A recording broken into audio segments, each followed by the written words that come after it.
Hello, welcome to Magic Circles in the Skies podcast and today's episode. But before we begin, I'd like to give big shout out to people that have liked, shared, and subscribed. This is very much appreciated and it helps to support the channel. Now for today's episode, which is called Mother Trudy by the Brother Grimms, which I've renamed as Sacrificial Willfulness. We'll start off with a summary as usual, where I'll digress in a few highlighted sentences, then move on to a reflection and my pearls of wisdom. We'll then move on to my review on how I see this fairy tale plays in today's society with a film and parallel to the fairy tale. And then last but not least, my trigger points. So let's begin with today's episode, Mother Trudy or Sacrificial Wilfulness, which is a fairy tale that tells the story of a curious, disobedient young girl who ignores her parents' warnings and visits the mysterious and feared Mother Trudy. I digress. This sounds like a girl interested in developing her own ideas and power. The girl's parents repeatedly warn her not to go near Mother Trudy's house, as she is a witch, and they fear for her safety as well as their own. I digress. Unfortunately, their warnings fall on deaf ears. However, the girl's curiosity gets the better of her and she decides to visit Mother Trudy despite her parents' caution. Reflection. The child's disobedience isn't rebellion for its own sake. It's a natural instinctive urge to test reality, to find the edge between safety and selfhood. In Jungian's terms, it's the beginning of separation from the protective parental archetype, the moment when the child's consciousness reaches beyond what's known. Pearls of Wisdom, Mother Trudy is the raw shadow side of that independence. The witch has power without love. The archetype of distorted wisdom. She knows she transforms, but she destroys. When the girl's innocence collides with the force unprepared, she's consumed. Along her journey, she meets strange figures like a black man, a green man, and a red man. And when she reaches Mother Trudy's house, she sees the devil himself through a window. I digress. The thrill of confronting something that's forbidden, it must have felt like a high for the girl. When she arrives at the house, Mother Trudy asks the girl why she is there. And the girl explains that she wants to see what Mother Trudy looks like. I digress. She may have wanted to see what a real witch looks like. Reflection. The witch represents the embodiment of old knowledge, instinct, and shadow, recognize and power, and perhaps fear itself. The child's unguarded curiosity threatens to outshine the witch's calculated knowing. Pearls of wisdom. The girl's innocence has a vitality that Mother Trudy, with all her ancient mastery, has lost. Mother Trudy tries to discourage the girl by telling her that she will regret her curiosity, but the girl insists on staying. I digress. The witch is trying to let her know a scorpion can't help but using its sting of poison. When the girl admits that she's what she's seen, the old woman confirms it all. And the devil himself was Mother Trudy in disguise. Then she says, "You've seen enough." At that moment, Mother Trudy reveals her true frightening form as a witch. I digress. The witch needs the vitality of the girl like a plant thirsty for water. Her fate is sealed. Reflection. Her willfulness becomes both her downfall and her offering. She is sacrificed to the shadow she pursued. It's profoundly tragic and potent image. The child wants to see too much and is undone by what she finds. Pearls of wisdom. Mother Trudy is amazed at the child's lack of fear, reframes everything. The girl's curiosity becomes not foolishness, but a kind of radiant power. She looks straight at the forbidden and doesn't flinch. Her willfulness is courage in the raw, untampered by caution or maturity. The terrified girl tries to escape, but Mother Trudy casts a spell on her, transforming her into a block of wood. I digress. The witch turns the girl into wood as a lifeless form that can only come to life by flames. The witch then throws the wood block into the fire, and as it burns, she sits and warms herself. The irony, saying that the flames are lighting up the room beautifully. I digress. Just as the girl had wanted to see, the story ends with the grim fate of the disobedient girl who paid the ultimate price for her curiosity and defiance of her parents' warnings. Mother Trudy serves as a cautionary tale that teaches the importance of obedience, respecting authority, and the potential dangers of unbridled curiosity. The story emphasizes the consequences of defying one's parents and the risk that come from venturing into the unknown without caution. Reflection. The tale punishes the girl's disobedience. Really? But when you look beneath the moral surface, there's something archetypal about what happens. A young person's curiosity, her refusal to obey, drives her towards forbidden knowledge, towards the threshold of transformation. In a way, she's not just naughty, she's seeking pearls of wisdom. And that seeking leads her straight into the fire. Literally, the burning could symbolize the annihilation of innocence or even a distorted initiation rite.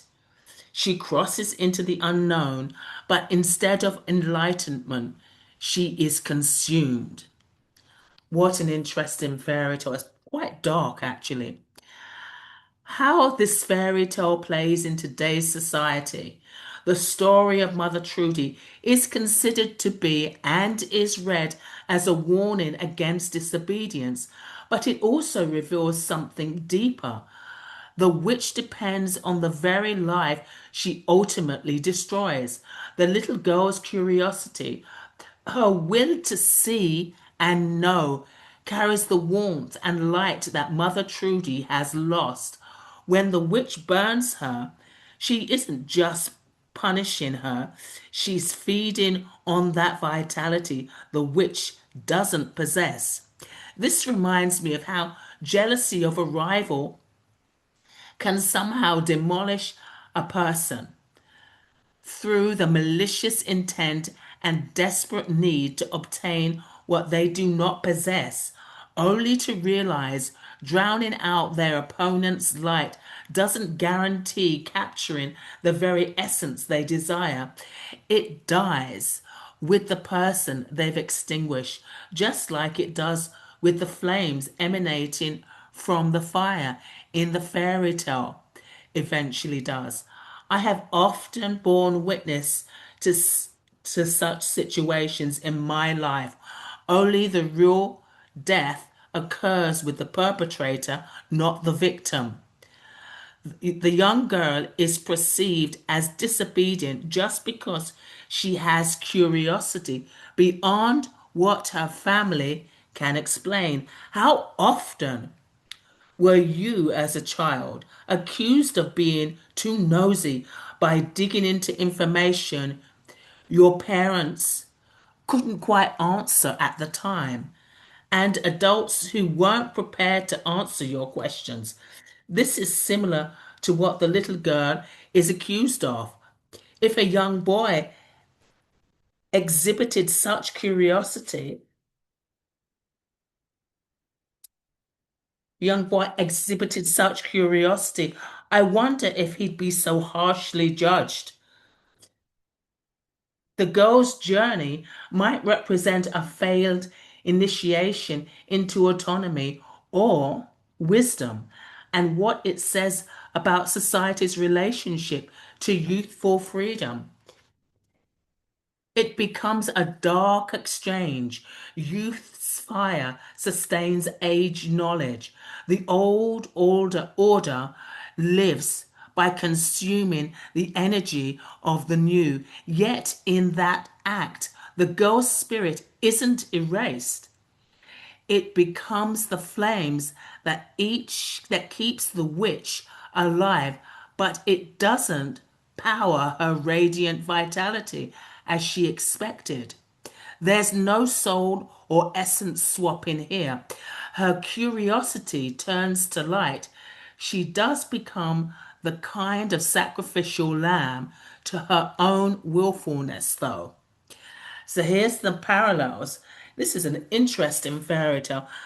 Here's the parallels between Mother Trudy and a film. It's a Spanish film, actually, Pan Labyrinth.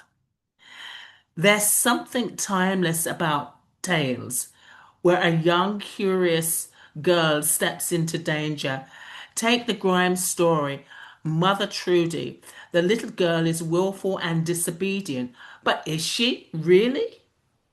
Her curiosity drives her straight to the witch's house, and the consequences are deadly.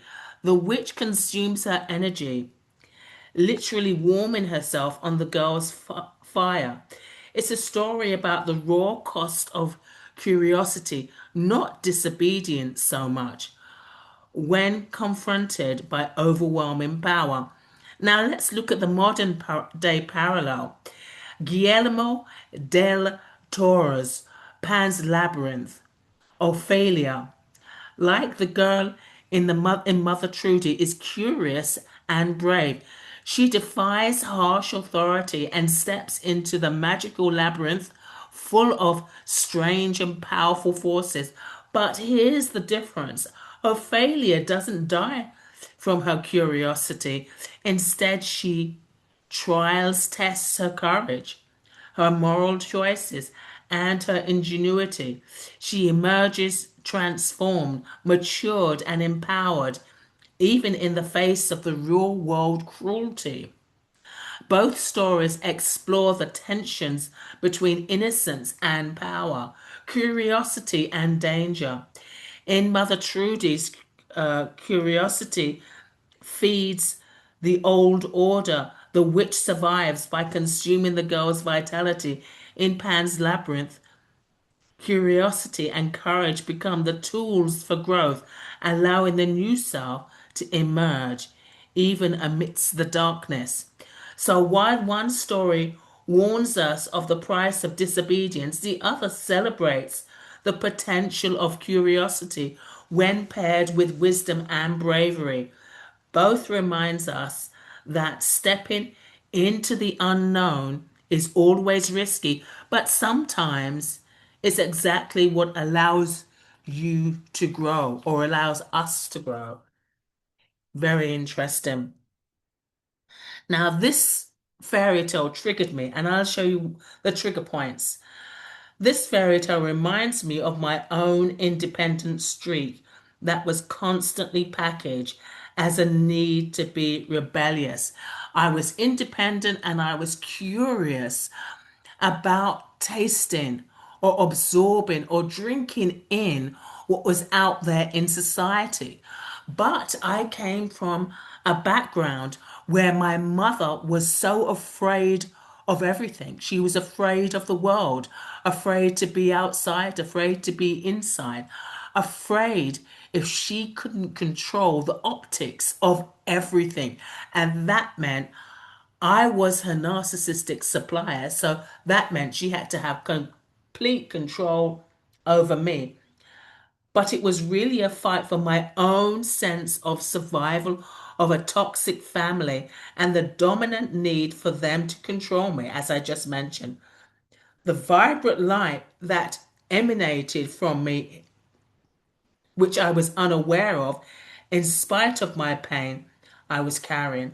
I really wasn't rebellious. I needed to experience freedom, to breathe life into my own power, just like the little girl. She really wanted to gain knowledge and have freedom and have independence, a bit like Carl Jung had mentioned. This is the child trying to develop their own sense of separation from the typical parent archetype.